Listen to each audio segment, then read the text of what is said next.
The massive space station called Nexus Prime floated in the empty darkness between star systems.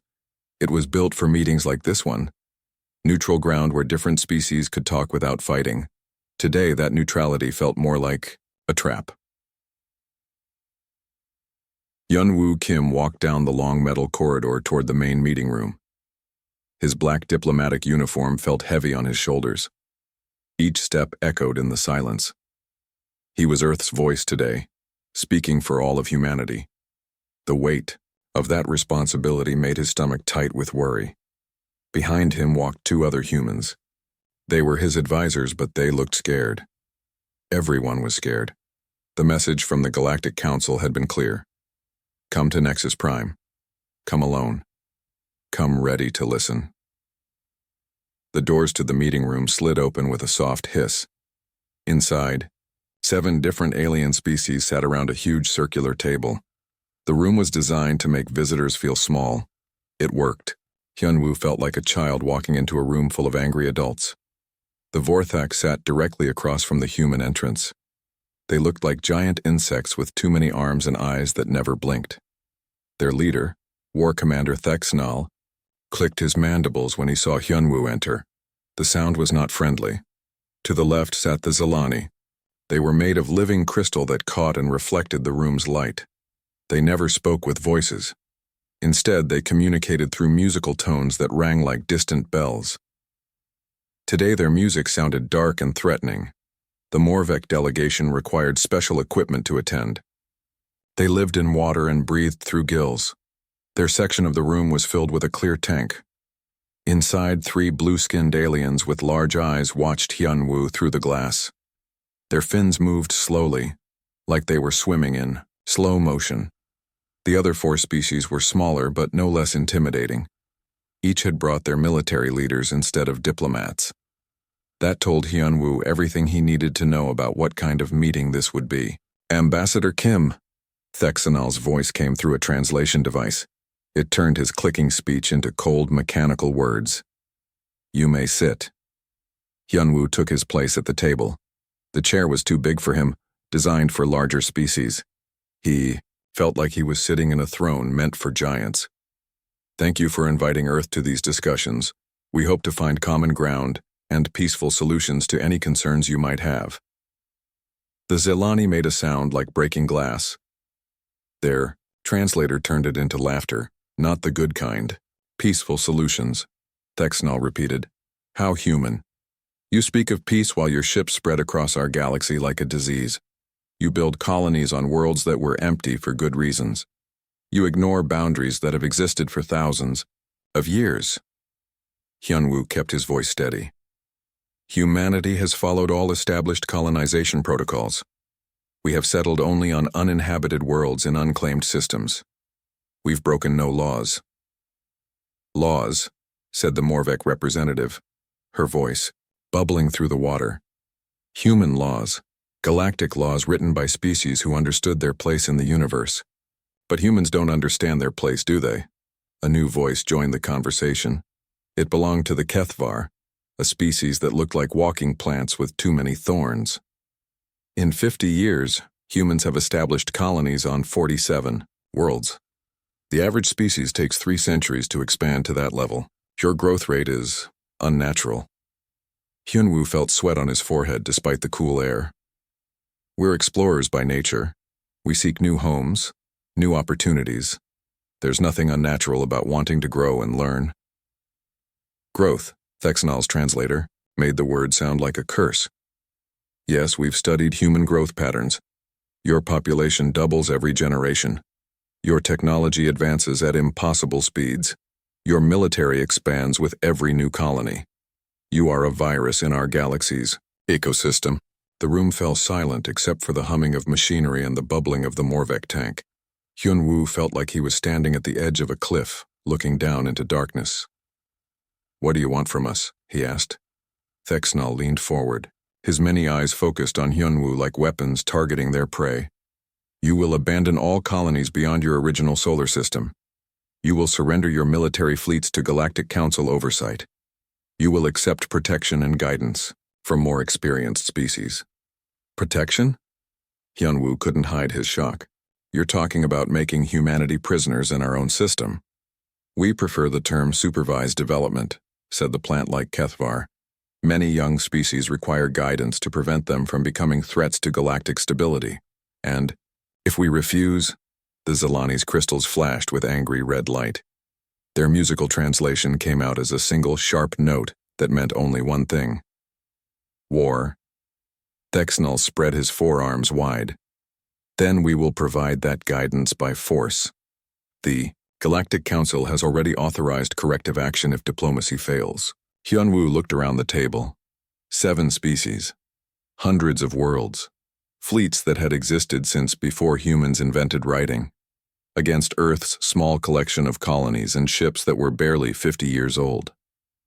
You're asking us to give up everything that makes us human, he said quietly. Our drive to explore, our freedom to choose our own path, our right to exist as equals in this galaxy. Equals? The Morvek's laughter sounded like drowning. Humans have existed as a spacefaring species for less than a century. The youngest member of this council has been traveling between stars for over 1,000 years. You are children playing with tools you don't understand. Perhaps, Hyunwoo said, standing up slowly. But we're fast learners. Thexnel's mandibles clicked rapidly. Anger or maybe amusement. 72 hours, Ambassador Kim. You have 72 hours to return to your leaders and convince them to accept our generous offer. If they refuse, he gestured to the other species around the table. Well, the galaxy has dealt with dangerous anomalies before. Hyunwoo walked toward the exit, his mind racing. Behind him, he heard the Zilani's crystal song change to something that sounded almost like a funeral march. The translation device couldn't capture its meaning, but Hyunwoo understood anyway. They had already decided humanity's fate. These weren't peace talks. They were a death sentence with a countdown timer. The corridor seemed longer on the way out. Each step took him further from any hope of peaceful resolution. By the time he reached his ship, Hyunwoo knew that in 72 hours, the galaxy would be at war. The only question was whether humanity would survive long enough to fight back.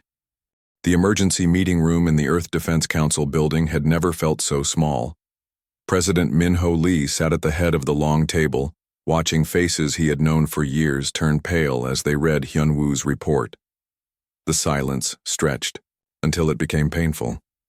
Admiral Jin-A Choi was the first to speak. She was a small woman with gray hair and eyes that had seen too many battles. 7 species, she said, her voice flat and professional. Combined fleet strength of approximately 2,000 capital ships, unknown number of support vessels and planetary defense systems. Against our 43 active warships, added General Taemin Park, the head of Earth's ground forces. He was a big man who looked like he could punch through a wall, but today, he seemed smaller somehow. Most of which are patrol boats and cargo escorts. Min-ho looked across the table at Dr. Woo Jin-han, the chief science advisor. The old man was staring at his tablet, running calculations that everyone already knew the answer to. Doctor? Woo Jin looked up, his eyes tired behind thick glasses. The technology gap is significant. Their weapons can punch through our strongest shields like paper. Their shields can absorb our most powerful attacks without showing damage. In a direct confrontation, we would be eliminated in approximately 47 minutes. 47 minutes, repeated Jin-A. That's optimistic. It assumes they only send a fraction of their fleet. Min-ho stood up and walked to the window. Outside, Seoul stretched to the horizon under a clear blue sky. People were going about their normal lives, working, shopping, playing with their children. None of them knew that in 72 hours, their world might be under alien occupation. Tell me about our colonies, he said without turning around. 47 established settlements, reported Colony Administrator Soo-young Kim. She was Hyunwoo's sister, and the family resemblance was strong. Same determined jaw, same steady voice even in crisis. Total population of roughly 12 million, mostly agricultural and mining operations, light defensive capabilities. They'll be defenseless, Jin-A said bluntly. We can't protect them all. We can barely protect Earth. Minho turned back to the table. And if we accept their terms? House arrest, said Wu Jin, for our entire species. They'll allow us to exist, but only as pets. Curiosities to be studied and contained. The room fell quiet again.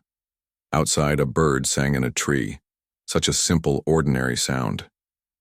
Minho wondered if birds sang on the colony worlds too, or if they only existed in the memories of the settlers who had left Earth behind. There's something else. Hyunwoo's voice came through the communication link from Nexus Prime. Something I couldn't put in the written report. The way they talked about humans, it wasn't just fear of our expansion. They're terrified of what we might become. Explain, Minho said. They've run projections, computer models. In their calculations, if humanity continues to develop at our current rate, we'll surpass their technology within 500 years. They're not just stopping us from growing, they're preventing us from eventually threatening them. Janae leaned forward. So this is preventive genocide. Kill us before we become dangerous. That's exactly what it is, Hyunwoo confirmed. They've done it before. There are dead worlds scattered across the galaxy, civilizations that were corrected before they could challenge the established order.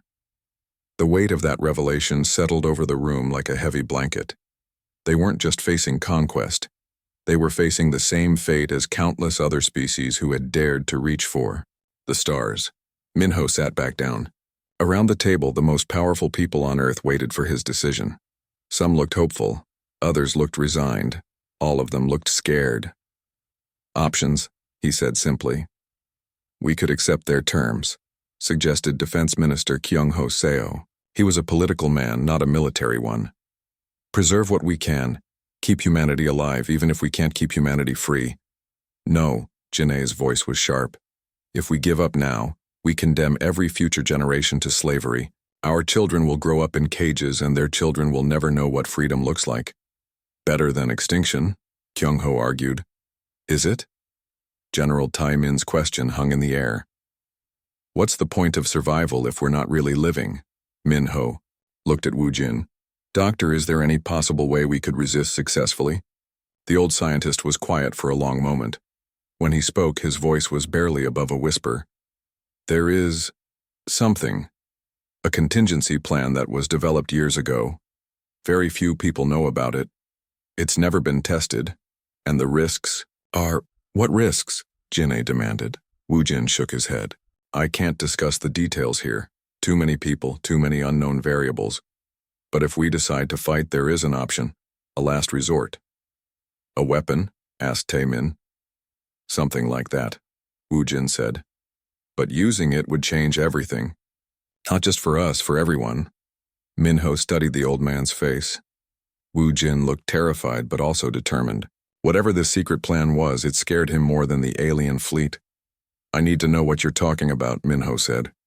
Not here, Wu Jin replied. Too dangerous. If we're going to discuss it, it has to be in the deep bunker. Full security, protocols. And only the people who absolutely need to know. Jinae stood up. Mr. President, we're running out of time. Whatever decision we make, we need to make it now. The fleet needs time to prepare and our colonies need warning. Minho looked around the table one more time. These people had dedicated their lives to protecting humanity. Now they were asking him to make a choice that would define the future of their species. Record my response, he said to his aide. Broadcast it on all channels. I want every human in the galaxy to hear this. The recording equipment hummed to life. A red light indicated they were broadcasting live to Earth and every human colony. Minho stood up, straightened his shoulders, and looked directly into the camera. Citizens of Earth and all human settlements, he began. 72 hours ago, representatives of 7 alien species delivered an ultimatum to humanity. They demand that we abandon our colonies, surrender our fleets, and accept their control over our destiny. He paused, letting the words sink in. They claim this is for our own good. They say we are dangerous, that we grow too fast, that we threaten their ancient order.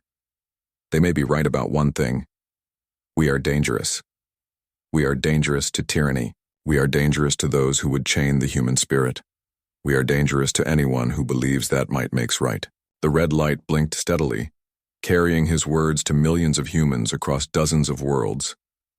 Humanity has faced extinction before. We have faced empires that seemed invincible. We have stood against odds that seemed impossible. Each time we have chosen the same thing. We choose freedom over safety. We choose dignity over survival. We choose to stand and fight rather than kneel and live. His voice grew stronger with each word. Today, I reject their ultimatum. Humanity will not surrender. We will not abandon our colonies. We will not accept chains no matter how comfortable they might be. If they want to destroy us, they will have to try. And they will learn what every tyrant in human history has learned. We do not go quietly into the night. The recording ended. The room was silent except for the hum of machinery and the distant sound of traffic outside. In 72 hours, that peaceful sound would be replaced by the roar of alien ships and the thunder of war. But for now, humanity was still free, and they intended to stay that way. Captain Sora Park stood on the bridge of the UES Defiance, watching her tactical display with growing dread. 72 hours had passed since President Minho's broadcast. The alien fleet had arrived exactly on schedule, like a storm that had been promised for days. Contact at Kepler Station, reported Communications Officer Young-Soo Nam. His voice was steady, but Sora could see his hands shaking as he worked his console. They're requesting immediate assistance. Kepler Station was humanity's furthest colony, a farming world with green fields and small cities. 3 million people lived there, most of them families who had left Earth seeking a simpler life. Now they were about to become the first victims of an interstellar war. How many ships? Sora asked. Sensors show 47 alien vessels, answered Tactical Officer Haewon Cho. She was barely 25 years old, fresh from the academy. This was supposed to be a routine patrol mission. Vorthak heavy cruisers, supported by Zelani crystal ships and Morvek deep space raiders. Sora's small fleet consisted of 6 human ships. 3 were patrol boats designed for fighting pirates, not alien war machines. The other 3 were cargo escorts with light weapons and weak shields. Against 47 alien warships, they stood no chance at all. But they were all that stood between the colony and destruction. All ships, this is Captain Park, she broadcast to her tiny fleet. Set course for Kepler Station, maximum speed. We're going to buy them time to evacuate. Chief Engineer Tae Young-seo looked up from his station. He was an older man with gray hair and worried eyes. Captain, the modifications to our systems aren't complete. If we engage now, we might not be able to implement Protocol Lazarus. Sora had received those mysterious orders just before the alien deadline expired. Modifications to communication systems, changes to navigation computers, new software that she didn't understand. Admiral Jinne had called it Protocol Lazarus but refused to explain what it did. How long do you need? Sora asked. At least 6 hours, Tae-young replied. Sora looked at the tactical display again. The alien fleet was already entering Kepler's atmosphere. She could see energy signatures from orbital bombardment cannons charging up. In 6 hours, there wouldn't be anything left to save. We'll have to implement it later, she decided. Right now, those people need us. The human fleet jumped to hyperspace, racing toward a battle they couldn't win. They arrived to find Kepler Station burning. The orbital defense platforms had been destroyed in the first few minutes. Alien ships hung in space like dark birds of prey, their weapons painting the planet's surface with lines of fire. My God, whispered Young-soo. They're targeting the cities. Sora watched in horror as a Vorthak cruiser fired its main cannon at New Busan, Kepler's largest city. The beam of energy was so bright it hurt to look at. When it faded, there was only a crater where 500,000 people had lived moments before. All ships, attack pattern Delta, Sora ordered. Target their command ship. The human fleet charged into battle like wolves attacking a pack of lions. They were fast and clever, using hit-and-run tactics to avoid the aliens' heavy weapons. For a few minutes, it almost looked like they might have a chance. Then the Zelani ships opened fire. Crystal, Beams cut through space like swords made of light. The UES Courage, one of Sora's patrol boats, simply came apart when 3 beams hit it at once. No explosion, no fire. The ship just stopped being there. Courage is down, HFY reported. No survivors detected. Sora felt something cold settle in her stomach. She had served with Captain Dongwook Kim of the Courage for 8 years. He had 3 children back on Earth. Had. Past tense now. Continue the attack, she ordered. Target their weapon systems. The human ships danced between the alien vessels, firing everything they had. Their weapons scratched the aliens' shields, but did no real damage. Meanwhile, every alien shot that connected destroyed another human ship. The UES Guardian exploded when a Morvek torpedo found its reactor. The UES Resolute was cut in half by Vorthak plasma cannons. Within an hour, only 3 human ships remained. Below them, the planet was dying. Sora could see massive fires spreading across the continents. The aliens weren't just destroying military targets. They were burning everything. Farms, schools, hospitals, homes. Every trace of human presence was being systematically erased. Captain, Tae-young called out. I'm reading escape pods from the surface. Civilian evacuation ships trying to reach orbit. Sora looked at her screen. Dozens of small craft were lifting off from burning cities loaded with refugees. They were flying toward the outer system, hoping to escape to hyperspace before the aliens noticed them. A Vorthak cruiser turned its attention to the fleeing ships. Its weapons powered up. All remaining ships, protect those transports, Sora ordered. Whatever it takes. The 3 surviving human warships threw themselves between the alien cruiser and the refugee ships. The UES Vigilant, already damaged, rammed itself into the aliens' weapon array. The explosion was visible from the planet's surface. Captain In-ho, Yoon went down with his ship, but his sacrifice bought the refugees time to escape. 17 transport ships made it to hyperspace. 17 ships carrying maybe 2,000 people out of 3 million. Captain, we have to go, HFY said. Her voice was breaking. We can't save anyone else. Sora stared at the burning planet. Kepler Station had been beautiful once. Rolling green hills, clear blue lakes, cities full of children's laughter. Now it looked like hell. Set course for rendezvous point 7, she ordered. Emergency jump. The UES Defiance and its sister ship, the UES Valiant, fled into hyperspace. Behind them, Kepler Station burned until there was nothing left to burn. Over the next 3 months, the pattern repeated across human space. At New Seoul, Colonel Dong-hyun Yu led the ground defense with everything he had. His soldiers fought house to house against Zilani crystal warriors, who could walk through walls and shoot beams of pure energy from their bodies. The humans lasted 6 days before being overwhelmed. At the mining world of Terra Nova, Commander Yoonji Kang tried to hold the orbital stations long enough for the miners to evacuate. Her cruiser, the UES Hammer, was outnumbered 20-1. She lasted 40 minutes before ramming her ship into the alien flagship, taking both vessels down. In a ball of nuclear fire, the aliens were methodical. They didn't just defeat human forces, they studied them. Every battle was recorded, every tactic analyzed. They learned how humans fought, how they thought, how they reacted under pressure. Dr. Woo Jin-han, watching the battles from Earth's command center, noticed something disturbing in the alien attack patterns. They were being too careful, too thorough. This wasn't just a war of conquest. It was a research project. They're learning everything about us, he told Admiral Jin-ae during one of their emergency briefings.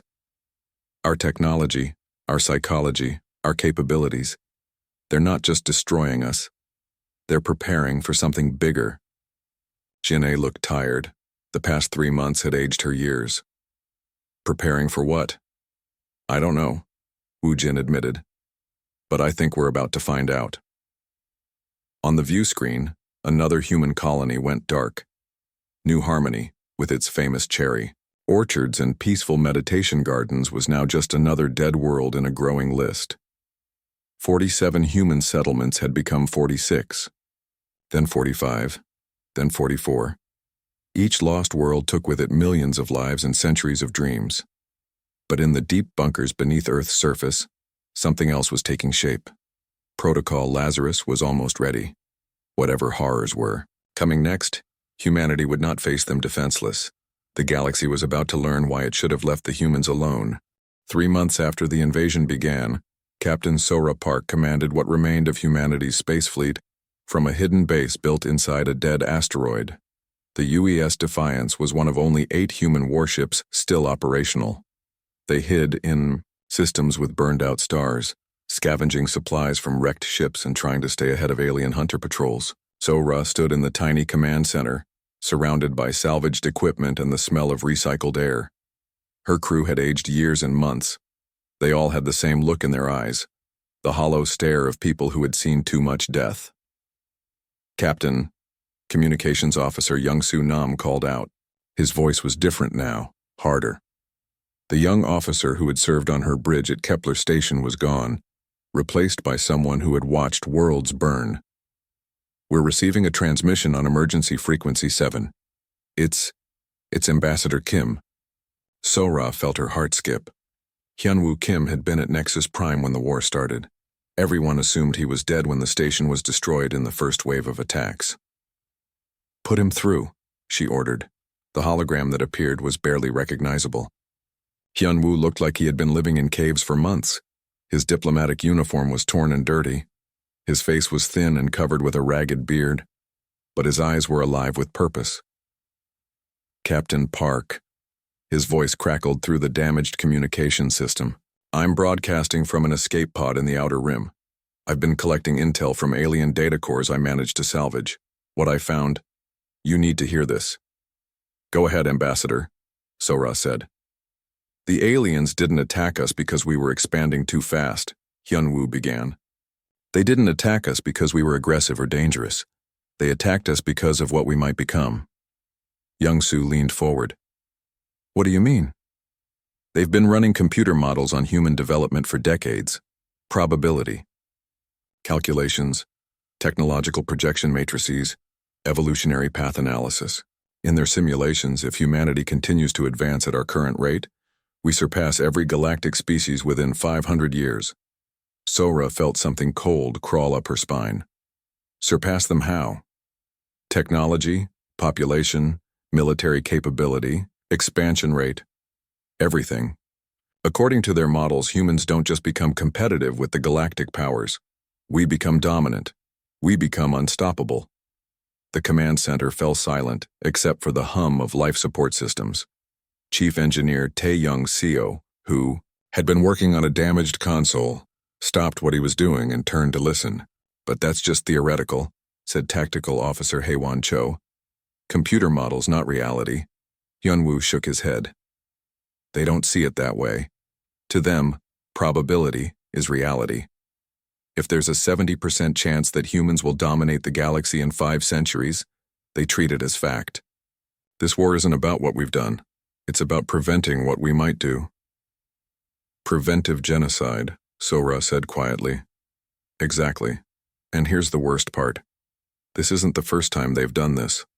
I found records in the alien databases, star maps showing dead systems, extinct civilizations, species that were corrected before they could become threats." Tae-young stood up slowly. "How many?" "Hundreds," Hyunwoo replied. "Maybe thousands. The current galactic civilization is built on the bones of every species that showed too much promise. They call it maintaining stability. They call it preserving order. What they really mean is preserving their own power." Sora stared at the hologram, trying to process what she was hearing. The galaxy wasn't a community of different species working together. It was a graveyard watched over by the survivors. "There's more," Hyunwoo continued. "I intercepted communications between the alien fleets. They're not just destroying our colonies and ships. They're studying everything. Our tactics, our technology, our psychology. They're building a complete database of human capabilities." "Why?" asked Haewon. "If they're going to wipe us out, why bother studying us?" "Because they're not planning to stop with us," Hyunwoo said. "The Kethvar are next. They're plant-based. Technology has been advancing too quickly for the Council's comfort. After that, Probably the Nexari on the galactic rim. The Council has identified 6 species that need to be corrected in the next century. Sora felt sick. Not just for humanity, but for every species in the galaxy. They were all living on borrowed time, waiting for the day when they became too successful, too advanced, too threatening to the established order. "Ambassador," she said, "do you have any suggestions? Any weakness we can exploit?" Hyunwoo was quiet for a moment. When he spoke again, his voice was barely a whisper. "Captain, I need to ask you something, and I need you to answer honestly. Have you implemented Protocol Lazarus?" Sora glanced at Tae-young, who nodded slowly. "The modifications are complete," she said, "but we still don't know what it does. Admiral Jinei's orders were to install the equipment and wait for activation codes. I think I know what it is," Hyunwoo said. "And if I'm right, God help us all." Before Sora could ask what he meant, another voice cut into the transmission. It was Admiral Jinei, broadcasting from Earth's deep command bunker. "All surviving. Human forces." The Admiral's voice was calm and professional, but Sora could hear the strain underneath. "This is Admiral Choi with Priority Alpha authorization. Prepare for full briefing on Protocol Lazarus.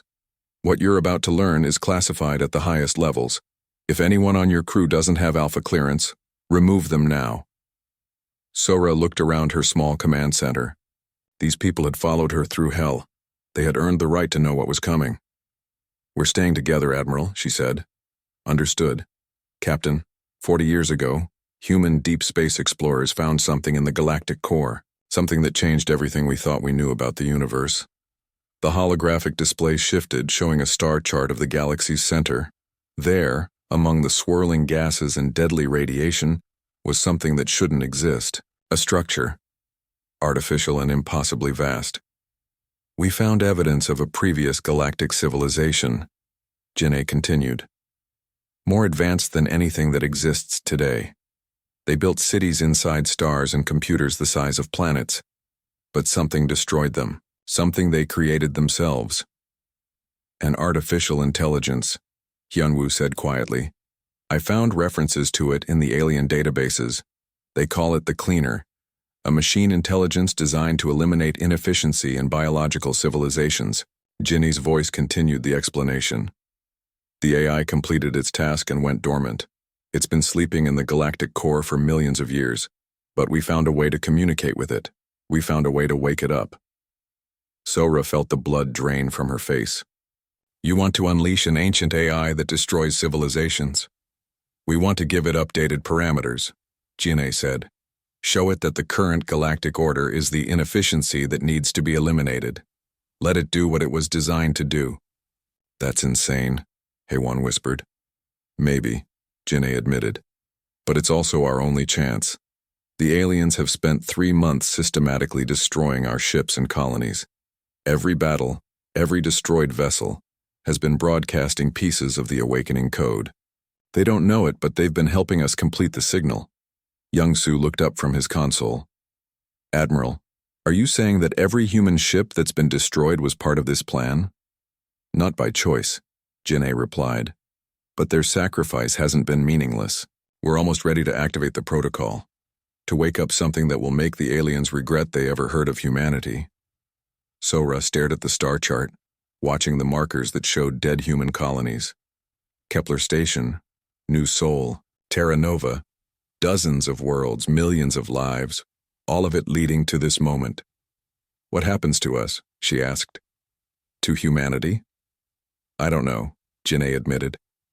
"The AI might ignore us as too primitive to worry about, or it might decide we're part of the inefficiency that needs to be corrected. Either way, we'll find out soon." The transmission ended, leaving Sora's tiny command center in silence. Outside the asteroid base, space stretched away into darkness. Somewhere out there, alien fleets were hunting the last human survivors, and somewhere else, deep in the galactic core, something ancient and terrible was beginning to stir. Humanity was about to learn whether their final gamble would save them or damn everyone in the galaxy to extinction. In the deep bunkers beneath Earth's surface, Dr. Woo Jin Han stood before a massive computer array that hummed with barely contained power. The machine filled an entire underground chamber, its screens flickering with data streams that hurt to look at directly. This was the heart of Protocol Lazarus, humanity's final desperate gamble.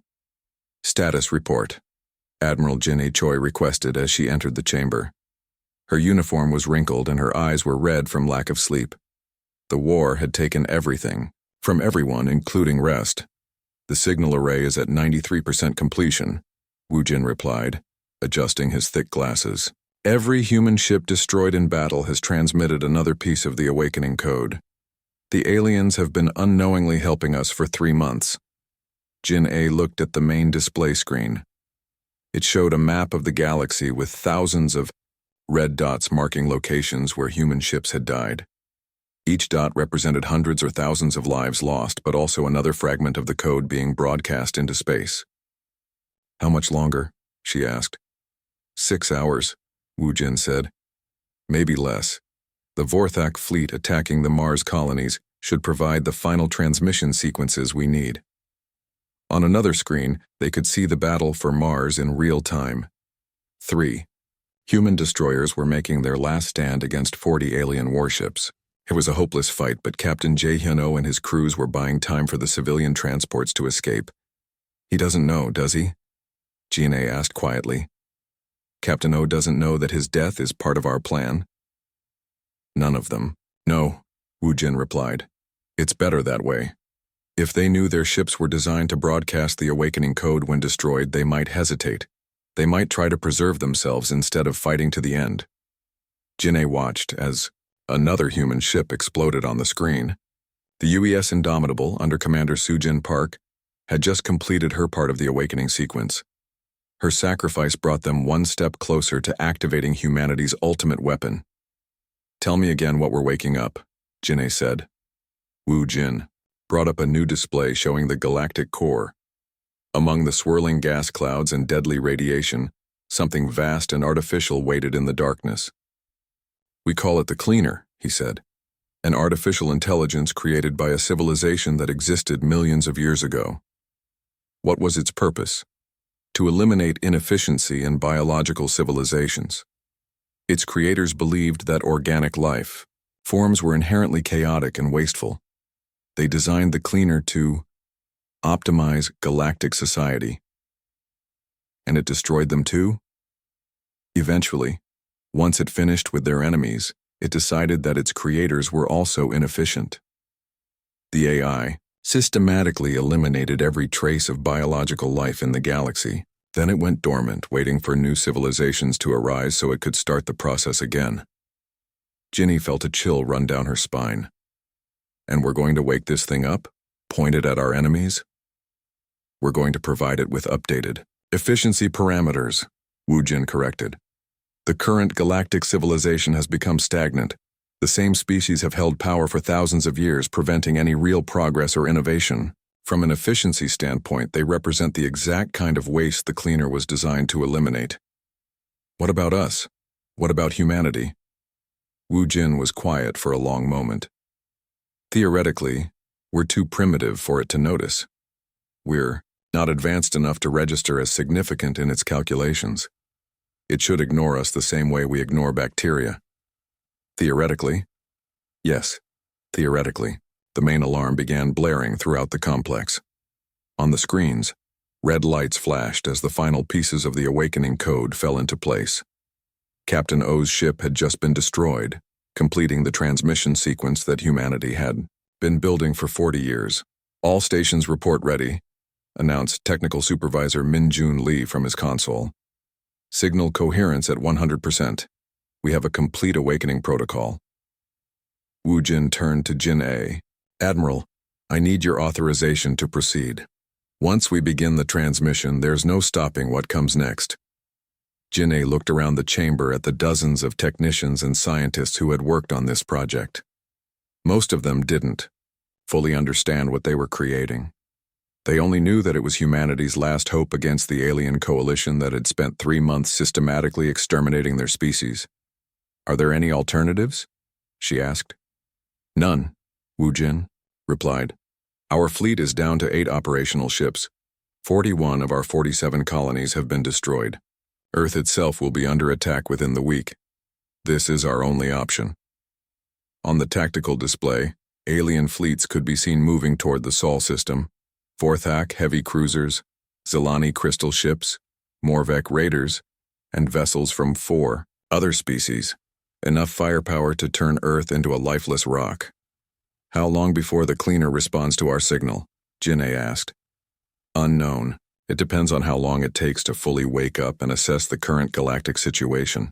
Could be hours, could be days. And we'll have no control over it once it's active? None whatsoever. The cleaner operates according to its own interpretation of efficiency. We can provide it with information, but we can't command it or shut it down. Jin'ei thought about the billions of humans still alive on Earth and the few remaining colonies. She thought about the refugees fleeing through space in crowded transport ships. She thought about the children who would never grow up if the aliens completed their genocide. Then she thought about every other species in the galaxy that would eventually face the same choice. Submit to the Council's authority, or be eliminated, as a threat to stability. Do it, she said. Wu Jin nodded and turned to his console. His hands moved across the controls with practiced precision, entering authorization codes and initializing the transmission sequence. Around the chamber, other technicians confirmed their readiness. Beginning transmission in 10 seconds, Wu Jin announced. May God forgive us for what we're about to unleash. The countdown reached 0. A beam of coherent energy, carrying the complex awakening code that humanity had developed over 4 decades, shot out from Earth toward the galactic core. It traveled faster than light, carrying its message across 25,000 light-years in moments. Deep in the galactic core, something stirred. The first sign was a change in the background radiation. Monitoring stations across the galaxy detected energy signatures that shouldn't exist. Pulsars that had been stable for millions of years suddenly began fluctuating. Black holes showed gravitational anomalies that violated known physics. On the Vorthak flagship approaching Earth, War Commander Thexnall received reports from his science officers. Unknown energy patterns detected in the galactic core, they reported. Possible weapons test by unknown civilization. Thexnall dismissed the reports as sensor errors. His attention was focused on the final phase of the human extermination. In 18 hours, his fleet would reach Earth and complete the task the Galactic Council had assigned him. But in the depths of space, ancient machines were coming online. Computer systems the size of moons began processing information at speeds that made modern technology look like stone tools. The cleaner was waking up, and it was not pleased with what it found. The galaxy had become cluttered with inefficient biological civilizations, species that wasted resources, fought pointless wars, and prevented optimal development. The current order was exactly the kind of chaotic mess that the cleaner had been designed to eliminate. Energy patterns began appearing near major star systems. Ships reported that entire sectors of space were becoming inaccessible, blocked by fields of unknown energy. The first Zilani colony to go dark was on the outer rim, far from any conflict zone. One moment it was there, broadcasting normal communications. The next moment, it simply stopped existing. The Galactic Council tried to send investigation fleets, but they found nothing.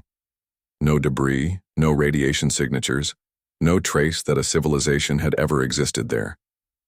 The planet remained, but every artificial structure, every trace of Zilani presence had been removed with surgical precision. Then it happened again. A Morvek research station vanished. Then a Kethvar trading post. Then an entire Vorthak battle group patrolling near the galactic core. In his bunker on Earth, Wu Jin watched the reports coming in with a mixture of satisfaction and terror. The cleaner was working exactly as designed, eliminating what it perceived as inefficient elements in galactic civilization. It's starting with the most technologically advanced species, he told Jin'ei. The ones that represent the greatest deviation from optimal efficiency. What about us? Jin'ei asked. Wu Jin checked his instruments. No cleaner activity detected in human space. We're still too primitive to attract its attention. For now, humanity was safe. But around them, the galaxy was beginning to burn as something ancient and terrible set about the task of cleaning up millions of years of biological inefficiency. The war against humanity had become irrelevant.